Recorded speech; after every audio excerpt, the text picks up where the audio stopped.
So welcome everyone. Really appreciate you being here.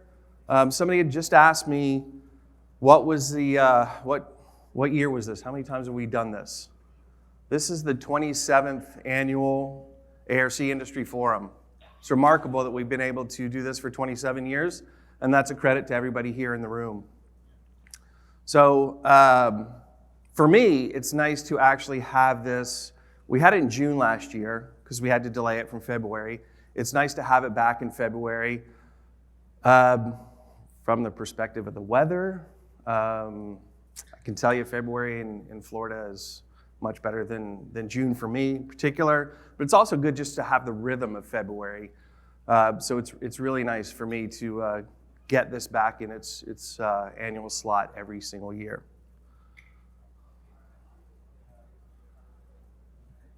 So I'd be remiss if we did not thank our sponsors. You are the reason why we're able to put on this event every year. So thank you from everybody at ARC. We truly, truly value and appreciate you. Just a quick safety moment. I think that slide unfortunately got skipped over. So exits behind you and to the left with egress right out into the outside area. So for those of you who like the socials, there's definitely a few ways to get involved. If you want to enhance your experience here, you can hashtag out ARC Forum, get involved on Twitter, of course, engage us at LinkedIn, or actually in the VFairs app, you can chat and you can hit up different speakers and presenters. When I say get involved in the socials, we have a number of young folks at ARC that recently joined our company, and I know that they're all rolling their eyes right now saying, Mike, you have no idea what the socials are anymore. And that is true, but I try, guys. I try. So let's get back to the theme here and what you're going to see with the upcoming speakers and panelists. And if you notice the theme of the forum, the first four words sum up what we're going to talk about today. Energy transition, industrial sustainability. We talk about them so often now at ARC that, of course, we do what everybody else does, and we come up with an acronym that we call ETIS. So when you hear us throwing that around, that's what we're referring to. It's an internal acronym, but it's much easier to say than that handful of words. Energy transition and industrial sustainability are impacting every single facet of industrial businesses. Not just now, but in the future, in the foreseeable future, they will grow in importance more and more and more. And you can see from the list on the right here, it's just a sample I came up with. It's a massive, massive list. The subject is really as vast as it is deep. It's incredibly important to us, not just as industries, companies, but as individuals as well. To that end, we've put together an entire team to work through the complexities of energy transition and sustainability with our clients. It's that important. So we've got Larry, Rick, Peter, Gavin, Jim, Chris, Alex, and Hemant. If anybody on the team is in the room, can you just stand up and raise your hand? It's not a mic check, it's not a fake mic check. So we got a couple folks in here. If you want to continue the conversation, please just go find them. If not, find me. We'd be more than happy to do so. So a little bit about me, in case you don't know me, Mike Guilfoyle. At ARC, I've been part of our Digital Transformation Council from the get-go. I'm also lucky enough to lead the team that I just showed you on the prior slide. In terms of my background, I've worked for decades now helping clients work through market and business strategies associated with transformational drivers, market disruption, in this case, energy transition and industrial sustainability. So to that end, we have a slew of sessions available over the course of the forum. I know the first two, unfortunately, I think were yesterday, but the rest are all either today or tomorrow. So do take the time, get engaged, join us, share your knowledge, learn from folks, ask questions. converse. That's how we all learn here. Anybody who's been here before knows how much you can take away from a knowledge perspective at the forum if you're involved. So let's look at the importance of sustainability just by jumping into some data, because we all love data. One of the things here that I saw from this data, which is a survey that we conducted just recently at ARC. Shout out to Marianne Tequila, who could not join us here. She put together a lot of the data that you're seeing across this week. Excellent data that she put together. This is what manufacturers believe is the present state of sustainability. And if you look at it here, as you can see the call out, more than half of manufacturers have established sustainability targets, goals, and KPIs. A third have a strategy in place. So that leaves less than 10% that don't have a program yet. That's what I believe manufacturers think the state of sustainability is. So if you look at where those strategies are being applied, where the areas of emphasis are, you've got inputs and outputs in supply chains, you have data, and you really have strategies across scopes 1, 2, and 3. So now let's look at the challenges, because that's what we do, that's what our job is at ARC, is to help you identify challenges, overcome them, and get better business outcomes. Now, if you start at the bottom, insufficient investment, no surprise there. We always want more investment. We always want more resources regardless of the problems we're tackling. I think that's very common. Then let's take that up to the top, where you've got finding the right supporting technologies. That to me is no surprise either.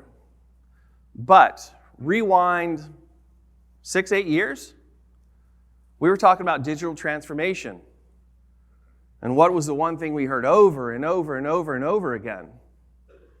Digital transformation was about finding the right technologies to apply. And what did we learn? That's not the path forward. It's not a technology endeavor. Technology is simply an enabler of its solution. So here we are in 2023 with most folks saying, hey, we got to find the right technologies. So just think about that. Maybe reassess what your approach is and what you're trying to solve. And then let that lead you to the technology. But there's a piece of data here that I want to call attention to. It's that bar right in the middle. Almost 35% of folks surveyed found the lack of clear definition of what qualifies as an ESG or sustainability strategy a major challenge. And frankly, I think that's optimistic, and I think that number is way higher. And without that understanding of what accounts for a proper strategy, you can't overcome any of those challenges above that red circle or below them. It simply can't be done. And so what that leads me to conclude around the present state, not just from this data, but from conversations I have with executives all the time, is that the motivation to change at the moment is not equal to the ability to do so. So that's the challenge in front of us, to make desire equal ability. And when you look at why this needs to be solved, when you look at what's going out in the market, you understand how important it is to get your strategy right, to define it, to execute it, to refine it, and to continuously move forward. So let's look at it in two different lights. The pressure side, the market pressure. Scope 3 emissions.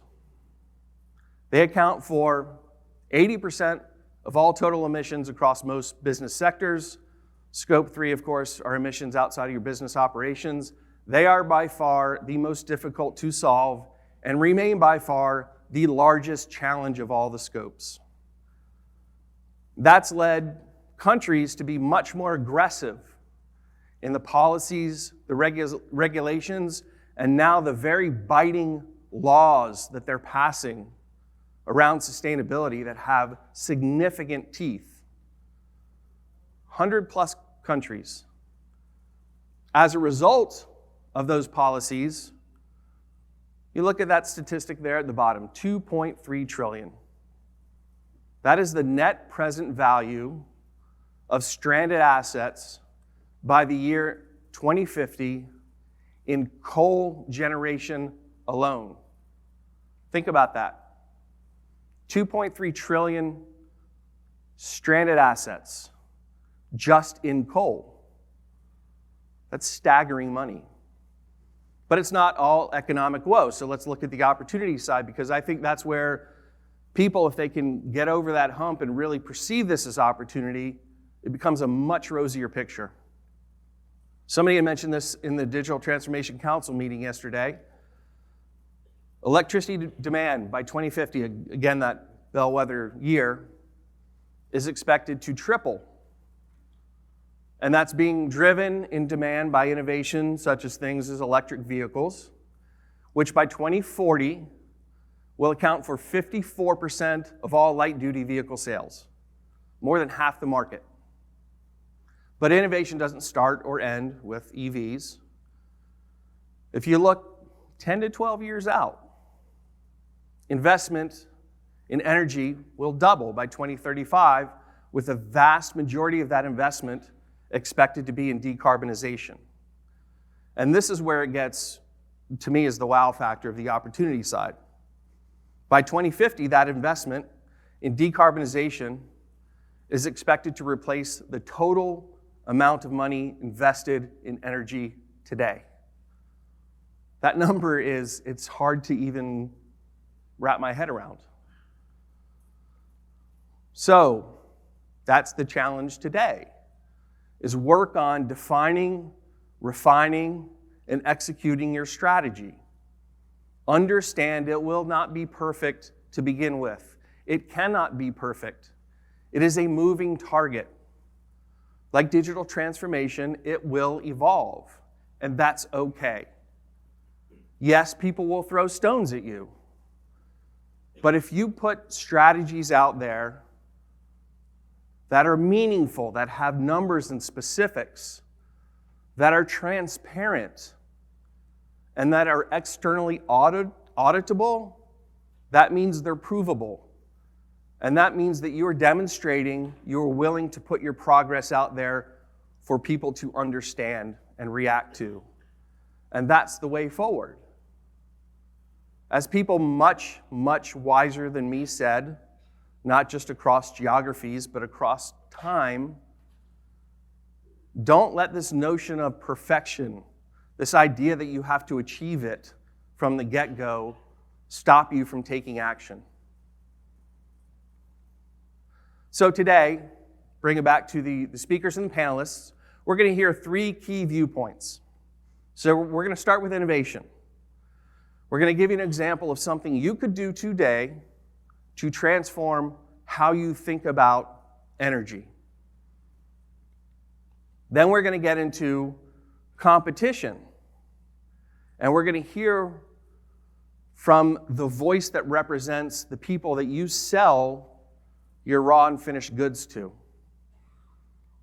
And then we're going to talk about workforce issues, skills, expertise, and people. Because without an emphasis on people, change will not occur. So let's start with innovation. We'll jump in with Sean Bushart, who's from EPRI, Electric Power Research Institute. He's been there for years. And I think, Sean, I don't know, to use the football/soccer term, are you on loan to World Economic Forum? Is that how that goes? So he's a fellow at the World Economic Forum. After we hear from him, we're going to hear from the excellent Kelly Lopez. She represents the people that purchase your raw and finished goods. And she's going to talk to you about how you need to rethink sustainability from a competitive differentiation standpoint. And then we're going to bring all 3 perspectives together. So innovation will be represented by Steve Pullins. He's the CTO of Alpha Structure, which is an energy as a service provider. Then we'll bring in the incredibly knowledgeable Liz Stuck, who's worked for a long time doing very formative work at MXD around the roles and expertise needed for digital transformation and how that relates to sustainability. And then, of course, we'll bring Kelly back into that conversation so she can represent the market and competitive factors. So please give a warm ARC Forum welcome to Sean Bushart.